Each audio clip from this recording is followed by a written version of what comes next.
Hey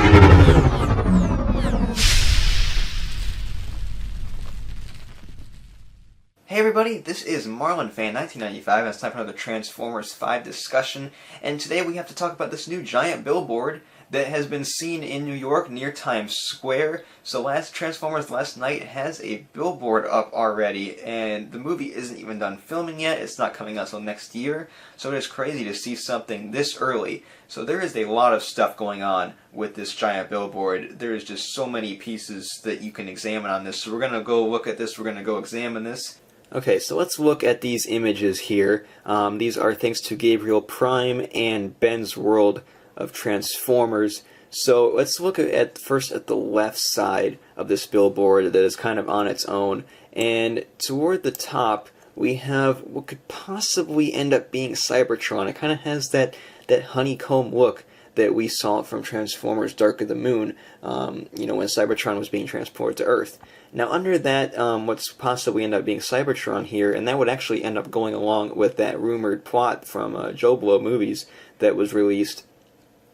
We have this this giant-looking triangle spaceship type thing. I've heard that it kind of maybe looks like the Star Harvester, but it is kind of floating in the sky, so I'm not sure exactly what that could be. It's kind of hard to tell. Now, if we end up going down a little bit more, we see kind of what looks like underwater. We see what probably is a submarine right here. It has a light shining out the front like they're searching for something. And what we could see possibly under here is a crashed spaceship. So that's really interesting there. Now, if we go over to the front, we see, of course, Optimus Prime. He still has his normal look for, you know, from that we saw from Transformers Age of Extinction when he upgraded into the Western Star truck. And then above him, we still kind of have that whole Cybertron look on this side as well. But then if you move over toward the right more, we see like it's something a little bit different. I can't tell exactly what it is due to the images, but it kind of looks like Cybertron still, but it has more of a red look, and it looks like it kind of morphs into something else. We also have another one of those triangular looking Star Harvester type ships. And then we also have another weird looking ship up here in the upper right corner. Not sure what that could end up being. And then something really interesting is this Decepticon flag. And this Decepticon flag has a different Decepticon logo on it. It has a V in the middle of it, kind of representing a Roman numeral 5. This could be some kind of faction within the Decepticons, or maybe something to do with the humans in the Decepticons, or it could just be signifying Transformers 5. So I'm not quite sure on that. And it's kind of, it has like a pirate-ish type look to it, so that's really interesting. Now also, we have what could be the Chicago skyline down here. We see a bunch of buildings. I'm assuming it's Chicago, because Chicago is kind of like the main city in this Transformers universe so far, and we know that we are taking a trip back to Chicago at some point during this movie with Isabella's character.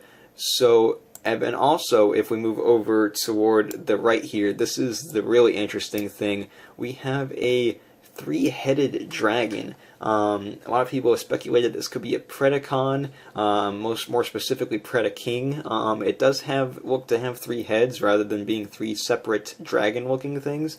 What's really interesting is they look very thorny and hollow. They don't look very solid, so I don't know if that's just kind of like an art style choice or if they're actually going to look like that in the movie. So going back now to the possible underwater spaceship and the submarine.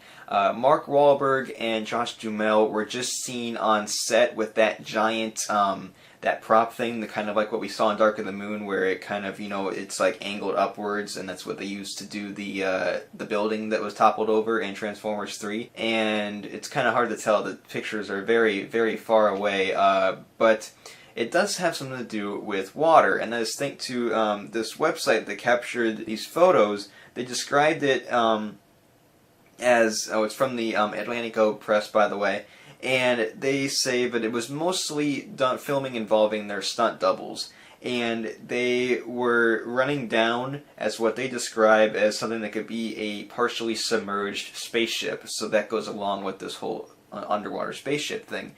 And some type of explosion happened, and they ended up getting, it triggered like this giant flood, and they ended up getting washed down this spaceship. So it's really interesting, tying into what we saw with the billboard there.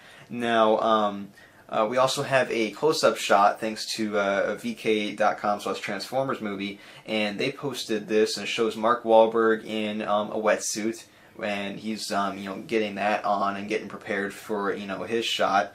And then also, remember we saw an image in my last Transformers 5 discussion that showed Josh Duhamel and Santiago Cabrera, and they were in their like military looking wetsuits for the TRF, and I was thinking, well, maybe it has to do with CGI, or it could be a wetsuit, but it actually is a wetsuit, because we now have a close-up of that, thanks to Santiago Cabrera just tweeting out an image of him and the other TRF guys in their wetsuits. So it's definitely a wetsuit, so they're going underwater in this, with this maybe underwater spaceship. So remember, going back to behind the scenes for, I believe it was 13 hours. It might have been Ninja Turtles, but I'm pretty sure it was 13 hours. Michael Bay said that he was talking about looking at submerged spaceship, underwater spaceship that was crashed, preparing for Transformers 5. So that has something to do with that maybe. So that's pretty cool to kind of see that connect together. Can't wait to figure out what that is all about. And also, just as an extra image, we have also, thanks to VK.com/Transformers movie, we have this water that's flooded on the ground, and we have some green screens being held on top of it. So interesting to see what that could end up possibly being. Cool stuff there. So that just about does it for this Transformers 5 discussion. Make sure to follow me on social media, Facebook, Twitter, and Instagram. And until next time, I am Marlon. See you guys.